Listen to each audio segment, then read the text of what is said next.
who is abandoning the US dollar? Is it just China and Russia? The answer is definitely no. In fact, de-dollarization has formed a strong tornado globally. Many governments have recently abandoned the US dollar, including China, Russia, Iran, Saudi Arabia, Iraq, Brazil, India, and many others. For example, on April 18, Peri Warjio, the governor of Bank Indonesia, publicly stated at a press conference that Indonesia is pushing forward the process of de-dollarization and currency diversification in settlement. Indonesia has achieved local currency settlement with 4 countries, China, Japan, Malaysia, and Thailand, and is now working with the Bank of Korea to achieve local currency settlement in May. In mid-April, Brazilian President Lula visited China and delivered a speech at the headquarters of the new Development Bank of BRICS in Shanghai, calling on countries around the world to abandon the US dollar. Eu toda noite me pergunto por quê que todos os países estão obrigados a fazer seu comércio lastreado no dólar. Por que nós não podemos fazer o nosso comércio lastreado na nossa moeda? Por que nós não temos o compromisso de inovar? Prior to President Lula's visit to China, Brazil had reached an agreement with China to no longer use the US dollar as the intermediate currency, but instead trade in its own currency.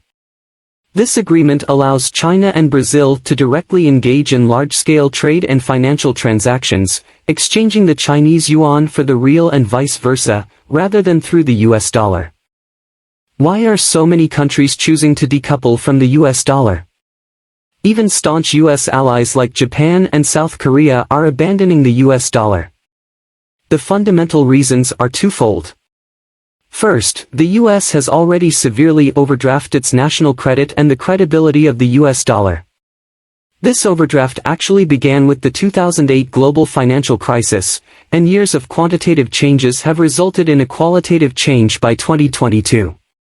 In 2022, the US froze or confiscated Russia's foreign exchange assets, kicked Russia out of the SWIFT settlement system, and crazily raised interest rates for its own benefit, completely ignoring the interests of any other country. These actions have made countries around the world aware that holding large amounts of US dollars is very risky. Second, countries have lost confidence in US debt. As of March 17, US debt has surpassed $31.6 trillion, 124% of GDP. If calculated at the current benchmark interest rate of 5%, the interest on US debt for 1 year is nearly $1.6 trillion. The growth rate of US government debt is much higher than the growth rate of GDP, and the US government has repeatedly broken the debt ceiling. Foreign governments holding US debt face 2 major risks. One is the risk that the US government cannot repay its principal and interest, that is, the risk of a US debt crisis. The other is that as the US crazily prints US dollars, the US dollar is actually depreciating, and foreign governments holding US debt are also depreciating. To reduce the holding of US debt, it is necessary to reduce the use of the US dollar in settlement. Otherwise, there are no good investment options other than buying US debt with the surplus of trade settlement. In the case where reducing US dollar settlement has become a consensus, different governments have 2 choices. One is to increase local currency settlement and expand the share of their own currency in trade settlement, which is the first choice for many countries. The other option is to use another currency to replace the US dollar, which has actually become a consensus in many countries. For example, Russia, Brazil, Malaysia, Iran, Saudi Arabia, the United Arab Emirates, and many other countries have chosen the Chinese yuan as the settlement currency. Recently, 2 former world billionaires have issued warnings about the current state of the United States. Prominent investor Warren Buffett expressed concern in his annual letter to investors about the far beyond imagined U.S. budget deficit. He stated, in the decade ending 2021, the U.S. Treasury received around $32.3 trillion in revenues, while spending $43.9 trillion. Buffett said the U.S. budget deficit is very dangerous. Famous entrepreneur Elon Musk also recently stated that the international trend towards de-dollarization is a serious issue. He analyzed, U.S. policies are too hard, causing other countries to want to abandon the dollar. In addition, U.S. government spending is too large, forcing other countries to bear a large part of our inflation. In fact, Buffett and Musk are talking about two sides of the same thing. The U.S. government's reckless expansion of the budget deficit has created serious problems with the country's national credit, and many people are beginning to doubt whether the U.S. can repay its huge debt because the growth rate of U.S. debt and the cost of interest payments have far exceeded U.S. GDP growth. In this situation, how will the U.S. repay its constantly growing debt? Everyone has begun to feel that a new debt crisis may erupt in the U.S. in the future. In the current international community, people are beginning to reject the dollar but welcome the yuan. What is the reason behind this?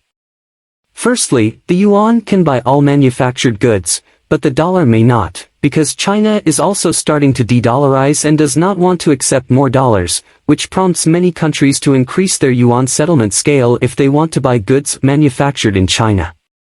Secondly, the yuan now has CIPS, cross-border interbank payment system, which can compete with the SWIFT system controlled by the US. Imagine, even Russia can be expelled from the SWIFT system, which country will not be expelled? Therefore, choosing to participate in the yuan cross-border payment system is in the interests of all countries except the US. It is basic common sense not to put all your eggs in one basket, so other countries will inevitably welcome the yuan. Thirdly, China has products and services that other countries cannot provide. China can provide the most abundant and cost-effective infrastructure construction services for other countries, which many countries cannot provide, so more and more people welcome the yuan.